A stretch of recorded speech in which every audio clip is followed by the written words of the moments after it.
कैसा है तू और हमारा देश कैसा है? वैसा ही जैसा आप छोड़ के गए थे। यानी कि हम अभी भी अंग्रेजों के गुलाम हैं? नहीं, अंग्रेजों से तो हमें 1947 में ही आजादी मिल गई थी।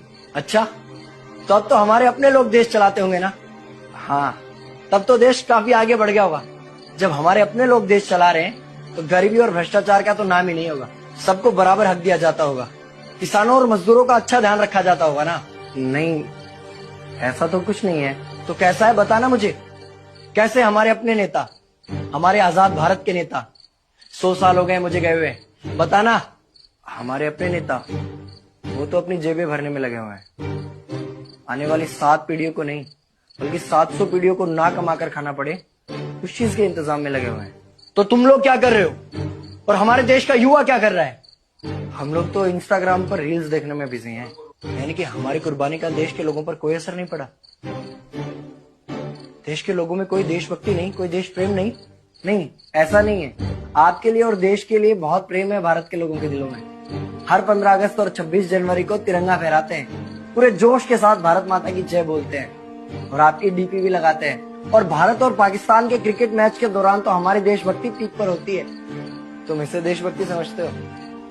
तो फिर क्या है देशभक्ति? अगर तुम्हारी देशभक्ति समाज को सुधारने में, गरीबों को अच्छी शिक्षा या बराबर का हक नहीं दिलाती तो कोई काम की नहीं है तुम्हारी देशभक्ति।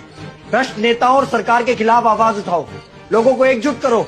लेकिन अगर हमने सरकार के खिलाफ आवाज उठाई या नेताओं से सवाल पूछे तो हमें एंटी नेशनलिस्ट कहा जाएगा या हमें गद्दार करार दे दिया जाएगा। तो डरता है? 23 साल का था मैं जब अंग्रेजों ने मुझे फांसी पर चढ़ा दिया। मुझे तो आतंकवादी कहा गया था। अगर अब नहीं जागे तो ये देश सोता रहेगा। ये सरकारें, ये नेता देश को बेच खाएंगे। इस भ्रष्ट सरकारी तंत्र से लड़ो। देश को क्रांति की जरूरत है। क्रांति यानी कि हमें हथियार उठाने होंगे, बंदूकें उठाने होंगे जैसे आपने उठाई? नहीं, हमारी क्रांति विचारों की थी। जब अंग्रेजी हुकूमत ने हमारी आवाज नहीं सुनी तो हमने और जोर से आवाज लगाई और अपने विचार रखे। और क्रांति केवल सत्ता को बदलने तक सीमित नहीं है, बल्कि इस भ्रष्ट अन्यायी तंत्र को जड़ से उखाड़ कर फेंकना है। पर ये होगा कैसे? अपने आसपास से शुरुआत करो। जो भी तुम्हें भ्रष्ट नजर आए उसके खिलाफ आवाज उठाओ, एक्शन लो। तुम्हारे टैक्स का पैसा नेताओं की जेब में जा रहा है, हिसाब मांगो। अपने वोट का सही इस्तेमाल करो, लोगों को जागरूक करो और इस देश को आजाद करवाओ। इंकलाब जिंदाबाद, इंकलाब जिंदाबाद।